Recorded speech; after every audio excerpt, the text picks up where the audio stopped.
Okay, so moving into the first article, we actually have a Daily Wire article. We have embattled Harvard president Claudine Gay now under fire for alleged plagiarism. So, what did she actually plagiarize? So, the last time that we actually heard her speak was actually in front of Congress, and she was saying that anti Semitism is not actually anti Semitism until you actually kill Jewish people.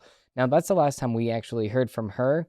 But how did she actually plagiarize here? Let's find out. So, moving with this Daily Wire article, we actually have embattled Harvard University president Claudine Gay is now under fire for alleged paralyzed plagiarizing portions of her PhD dissertation, which concerns racial themes for her doctorate in political science from Harvard back in 1997. Journalist Christopher F. Rufo, a senior fellow at the Manhattan Institute, published a report on Sunday outlining what he indicated to be 3 instances of Gay plagiarizing per Harvard standards. In the dissection, taking charge, Black electoral success, and the redefinition of American policies. Chris Burnett and I have obtained documentation demonstrating that Harvard president Claudine Gay plagiarized multiple sections of her PhD thesis, violating Harvard's policies on academic integrity. Rufo said on X, "This is a bombshell." So in one instance, Gay is accused of lifting nearly verbatim work from Lawrence Bobo and Franklin Gilliam in their paper called Race,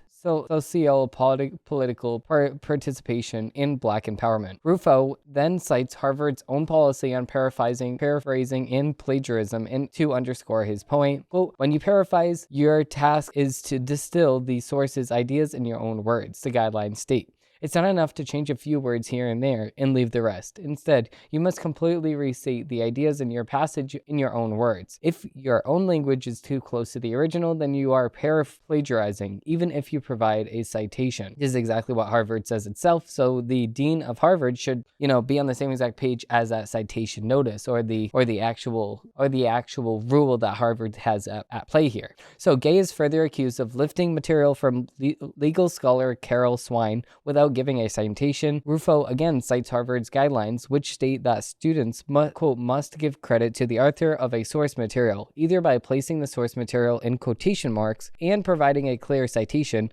or by paraphrasing the source material and providing a clear citation. And lastly, Gay is accused of swiping an entire appendix. Gay composes an entire appendix in the dissection directly taken from Gary King's book, quote, "A Solution to the Ecological Inference Problem." Rufo posted, quote, "While she cites King's book later in the appendix, in fact, King was her dissection advisor, Gay does not explicitly acknowledge that Appendix B is entirely grounded in King's concepts and language, instead passing it off as her own original work." And he cites the books and all the pages here. Plagiarism accusations come as Gay is already under fire for her recent testimony during a congressional hearing on anti-Semitism in college and universities. That's exactly what I said at the beginning. When Gay was questioned about whether calling for genocide of Jews violated Harvard's codes of conduct, she responded that it depends on, quote, the context. She added that calling for genocide is, quote, at odds with the values at Harvard, and that when that kind of speech, quote, crosses into conduct, that violates our policies. So as soon as you